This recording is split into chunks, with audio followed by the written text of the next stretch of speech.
David Sable for New York Festival's Creativity from the Other Side, where we talk to the most interesting people in our industry and elsewhere who drive creative product. And New York Festival, of course, is the premier award show for creativity in the United States. And it's all about creativity. Everybody we talk to, and whether they're in the agencies, whether they're clients, whether they're designers, whether they're chefs, we just want to talk to the most interesting people. And today, we have a new FOD, friend of David, because that's what happens when you come on the show. And a client, by the way, a very important client, Kristin Faucher, who is the head of brand strategy and advertising for card and commerce at Chase.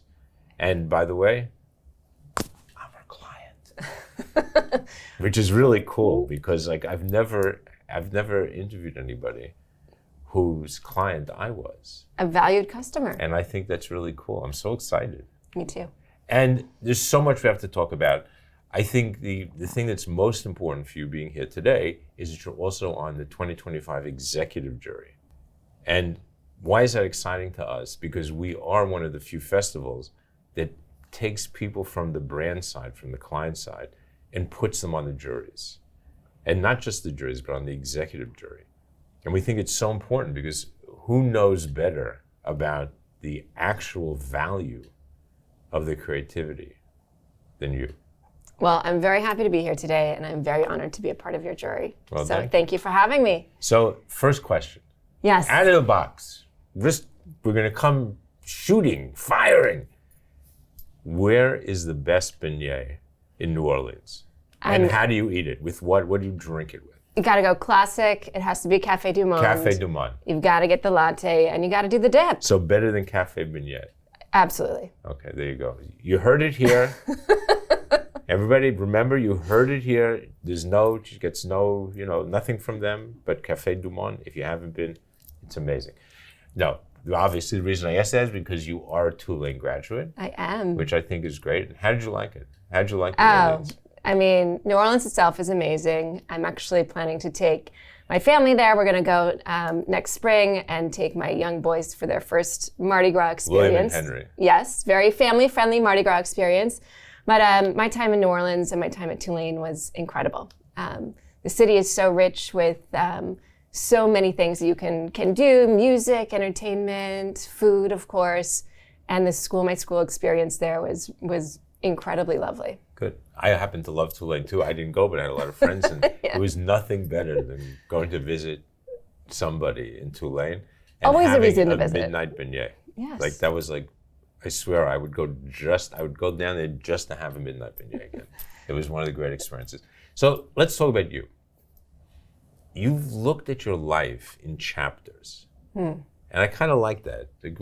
Just kind of talking to you and understanding who you are. You look at chapters in your life.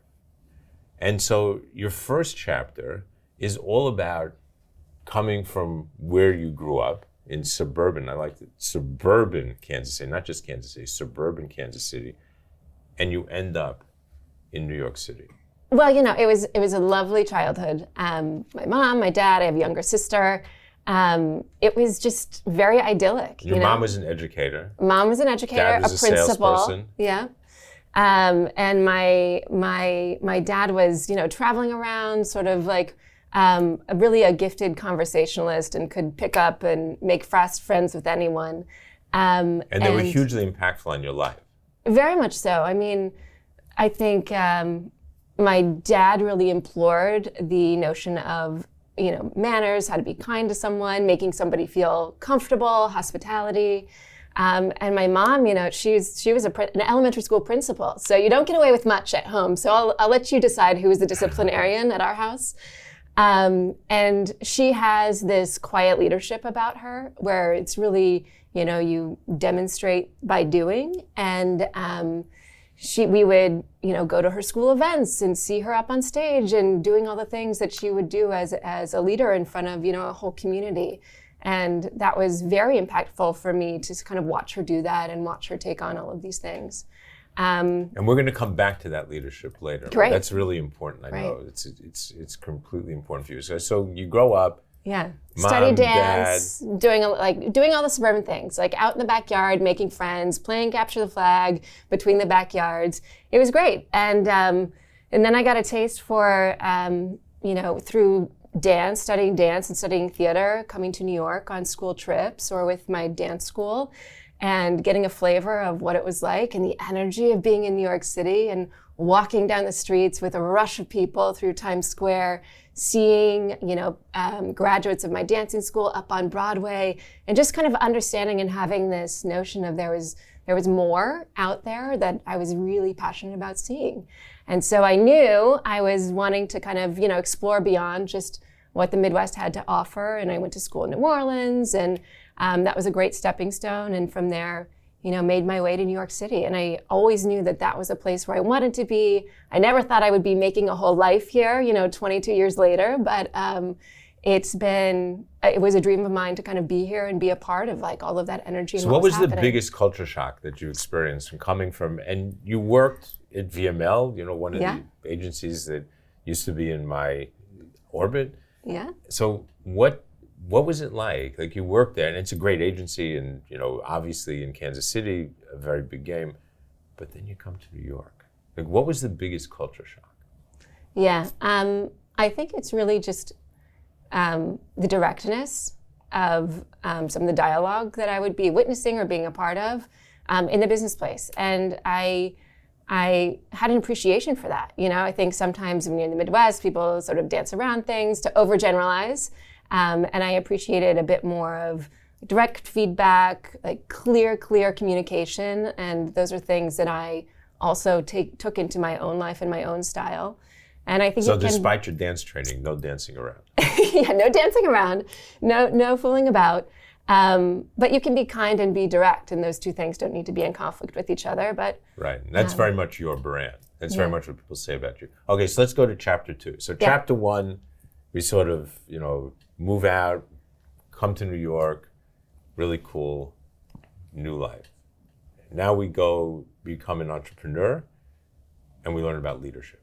Mm-hmm. Or take the leadership lessons that we have and start applying them. Maybe that's a better way to think about it. Yeah. So tell us about that.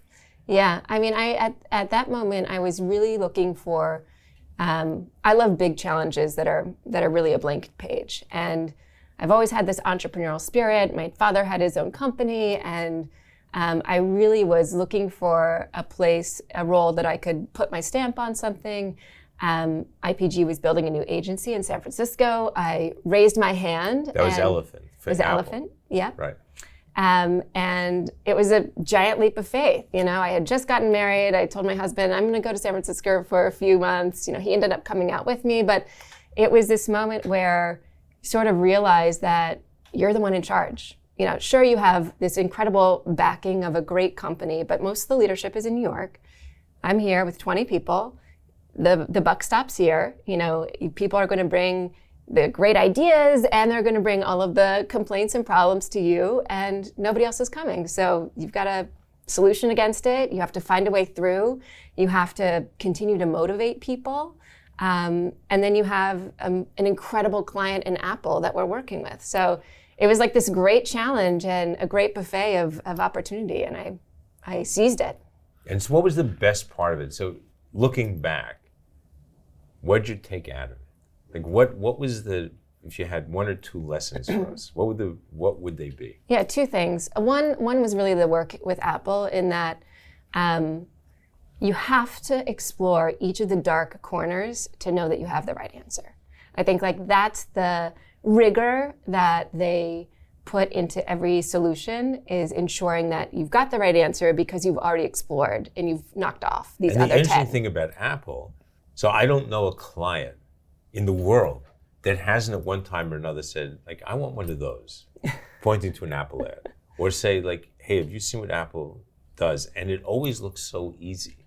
Right. Because Apple's, their design ethos is always so clean and simple. But you have to examine the dark corners. That's everything. Right. I love That's it. That's right. Great. And then the other one was a people leader. So on the team, it was an interesting arrangement because we had these rotational designers. And so I had folks who were coming from Colombia, folks who were coming from Rio, a group from London, a group from New York, and folks from LA. And they were all sort of, transplanting their lives with me for 3 to 6 months.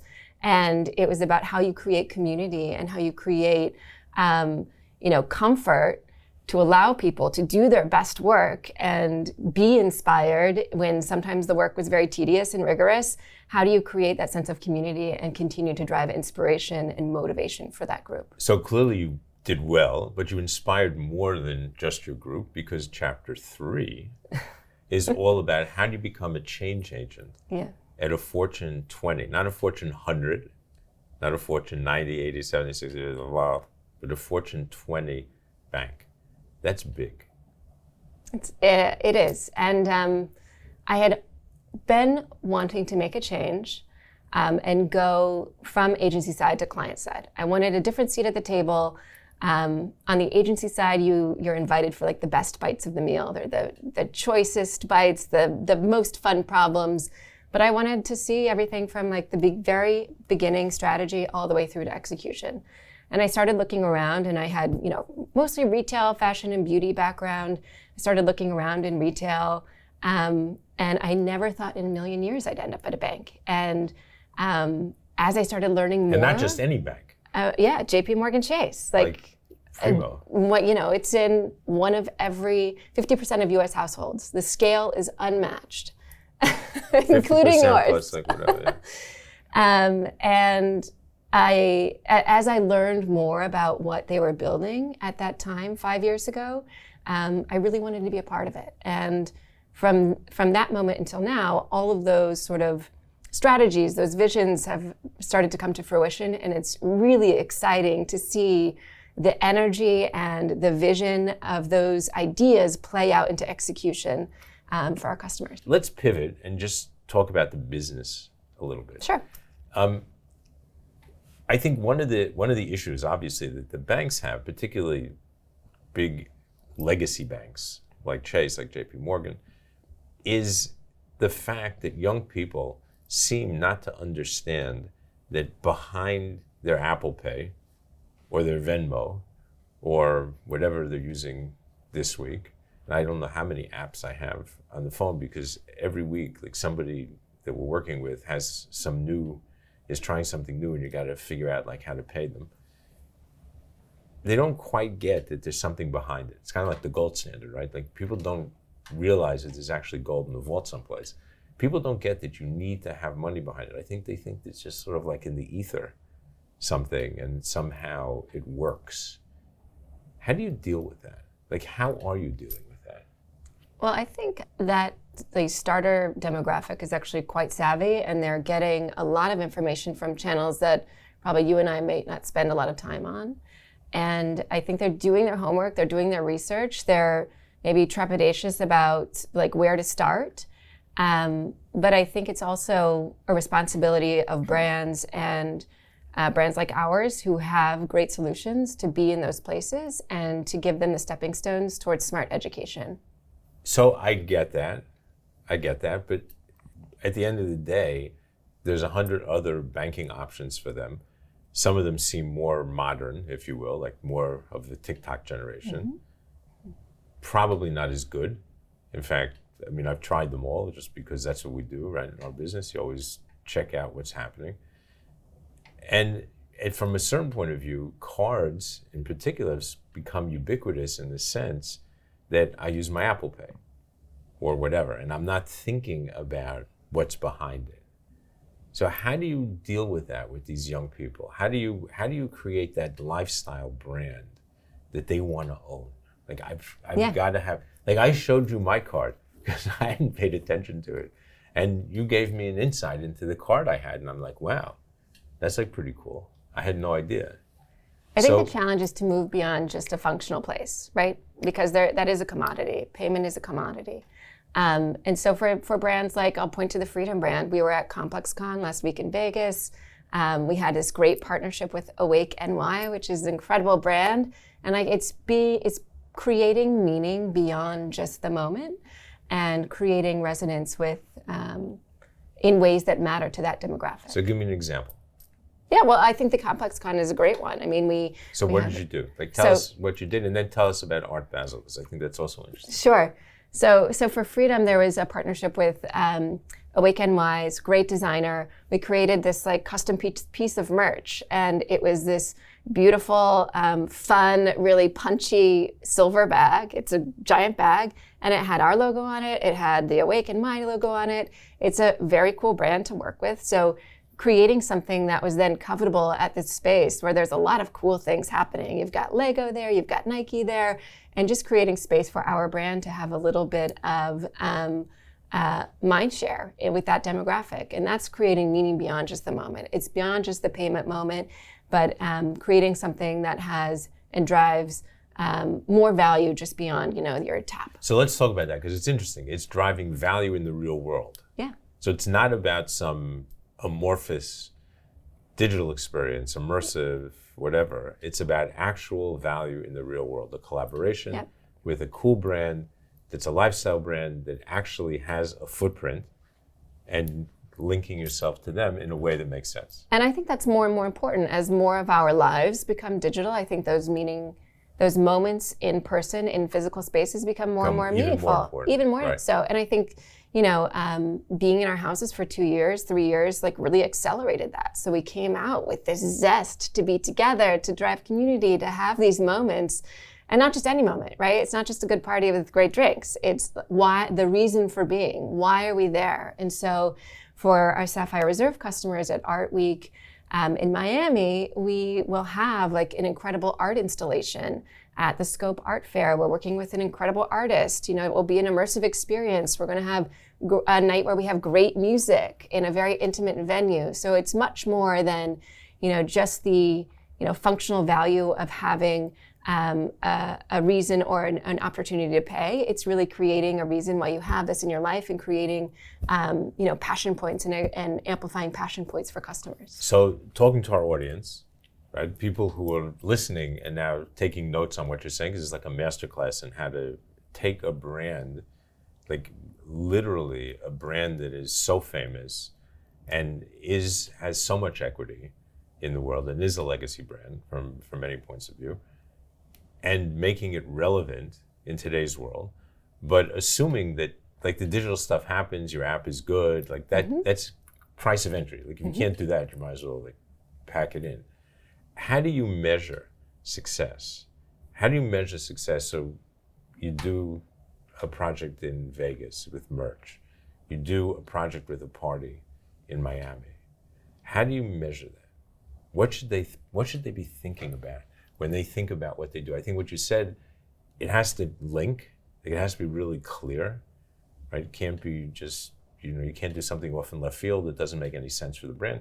But how do you measure the success? I think it's one thing to say like, we're here and we're doing something cool, but it's more meaningful if other people point to these examples for you. So I think PR is a big part of it. But then over the long term, it really is about, brand health. It's about long-term relationships. How are these moments driving continual momentum for these customers throughout their journey with us?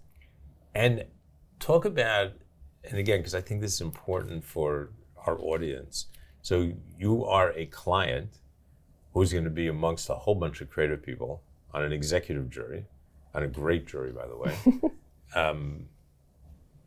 How do you work? What's in your real life, like your everyday working with agencies and working with people that bring you ideas, and what's your job in working with them? Like, how do you see that relationship? What do you need to do? So you talked about entrepreneurship to leadership, and I think that probably plays a role. You talk about change agent, that probably plays a role. But what can you tell us? What can we learn from your experience that'll make us better clients or better agencies?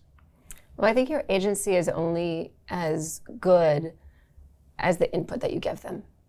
And at a big place. So you mean you can't blame them if you gave them bad input and they bring you a bad idea? Well, you can. Everybody hear that? Like, clients? They should always come back with better. But I also think it's not, the brief is a moment in time. and the work is a moment in time. So you have to create space for dialogue in between. Because things change and shift, and real world shifts, and there are things that we're testing now that will be a great input to something that might already kicked off. You have to create the flow to make those things connect and to have better inputs as you get better insight. And so I'm a real proponent of like constant dialogue and constant pushing of the work, and less of these.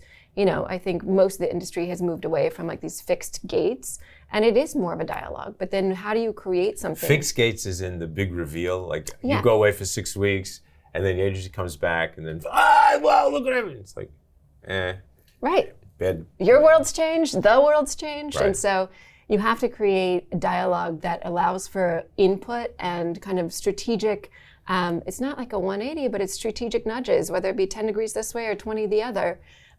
To allow that work product to be the best that it possibly can be. I've always believed that the best work is work that everybody owns, right? So from speaking as an agency person, I've always believed that if the client owns the work at the end, it's their work anyways. Like that's the point. That's when you win. If you need to own it, you've actually lost, because it means that you haven't really worked it as a collective, right? So it has to be, everybody feels good about it. Everybody feels, wow, this is good, and gets behind it and takes accountability. So let's talk about your leadership. I want to come back to that, because I think that your leadership qualities are really important, and I think it gets to the point of how you manage the agency relationship. So you talked about your parents' influence, and your mom being an educator, a principal, and obviously the disciplinarian. But you also talk about being an executive mom and what that's taught you. And you have 2 young children, you have William and Henry. You're celebrating Christmas and Hanukkah, I love it. Like, that's a challenge. What do you learn from that? So we heard what you learned from your parents. Yeah. Conversation, how to talk to people, how to be a leader. What do you get from the executive mom side? Oh gosh, prioritization of time. I think number 1, time management. Like, how do you fit it all into one day? You can't. So what are you going to push off? What can you hand off to somebody else on your team? What can you share with your spouse? Sharing the workload. How do you really be more choiceful about where you spend your time? Right? It's trade-offs. It's a game of trade-offs, and so. When you have the important meeting at work, you're going to be out the door before the kids get up, and you're going to be prepping, you're going to be there, and that's the choice that you need to make to be the best version of your work self. When there's a Spanish performance in the middle of the day at 11:30, you're going to pop out and you're going to be there, and you're going to be in the front row, and he might not perform, or he might perform, whatever he decides to do that day, you're going to be there for that. So it's 100% in, no matter what you're doing. Yes. So it's not looking at your life and saying, okay, I'm going to be 20% here, and I'll be 30% here, and I'll be 40%. It's whatever you do, 100%. That's what works for me. And it doesn't always work, right? There's always like the text on the side, but I really try to give 100% wherever the choice is. And it's not always you make the right choice, but it's the choice that you made, so you just go with it. Final question. You were a backup dancer for a male pop star who is still a pop star. It's true. Do you have any guesses? Who? I'm not guessing. Can you tell us? It was Weird Al. Yeah, Weird Al. No. Yeah. Are you kidding me? I'm not kidding. Oh my God. Yeah. What was it like? Incredible. You know what I observed from him is we were not on the whole tour. We had a couple performances. He greeted everybody and was kind, like made it a point to know you, meet you, know your name. And he was just generally very nice to everybody. All the food was vegan, and that's why he probably looks like that. He hasn't aged in, 40 years. He looks incredible. But he was just a really nice guy. I grew up with his music. He was always one of my favorites. There you go. So you're a fan. I never met him. I'm a huge fan. Huge fan. I got to go back and look now and see if I ever saw you on stage. Luckily, it was before iPhones, so I don't know if there's any video recording of these. But it was a very fun moment, and I was absolutely sure it would propel me to stardom. And here I am with you. And here you are. No, here I am with you. Excuse me. You were the one on stage. I'm just sitting here talking to you and listening. It's amazing. So first of all, I just want to thank you for having taken the time to share with us. I know you have a crazy schedule between the bank and your kids and just all the things that you do. It's quite amazing. And I do have a little gift for you. Oh. Now, everybody should know that when Kristin came in this morning, and it's sort of obvious just listening to her and who she is, obviously, she brought me a gift this morning. Like, obviously. And, you know, it was great. And I'm not embarrassed to tell you what it was. Chocolate ragalach from Zabar's. Oh, God, amazing. Anyways, thank you. But you get a gift, too, which is, ta-da. Oh, I'm in the club. I love it. Our famous FOD, Friend of David, Creativity from the Other Side t-shirt, beautifully designed by New York Festivals with my favorite logo. They, you know, you can tell like how old I am and all that stuff from the sensibility behind what they designed for me. But this is yours. Thank you very much. I hope you wear it with pride. I will wear it proudly, FOD. Thank you very much. And I look forward to seeing it posted someplace. But before, I just want to wrap up because there was so many important things that we learned from you. So just think about this was really a masterclass in 10 steps beyond creativity. Because I think this was a masterclass in how to be a leader and how to be a person. And if you think about the things that were really important, everything was about people. Like literally, from the beginning that we started to talk, that's where you were going, right? It was your parents, it's your kids. It's Weird Al, like the lessons that you learned were always lessons about how to treat people. And I think that, and even when we talked about how to work with an agency, it was all about how do you treat, how do you work together, how do you create dialogue, how do you move it ahead together, not separately. Mm-hmm. And I think that's a lesson that I think we all need to take from here. When you have a job like this, when you're at the top of the profession in a place that I think is the top. And that's not just because like they got all my money and I'm scared, like, you know, something's gonna happen if I'm not nice to her. But seriously, a top, Chase is the best of the best. The notion of talking about people, about relationships, about what it means, about being an executive mom, about being there for your kids and being there for your team, I just don't think there's anything more important. And I thank you because you inspired me today. We all learned from you. And we look forward to hearing great things and seeing great things. And I'm going to be in Miami. Let's go. Sure. Now that she invited me, I'm definitely going to that party. I'll let you know how it goes. And so, David Sable, coming to you again for Creativity from the Other Side, where we talk to the most interesting people in the world about creativity, what makes them creative, what inspires them, how can they inspire us. Talking because, I mean, wow, it's amazing. Thank you for having me this morning. We thank you for being here, and I'll see you at the next interview.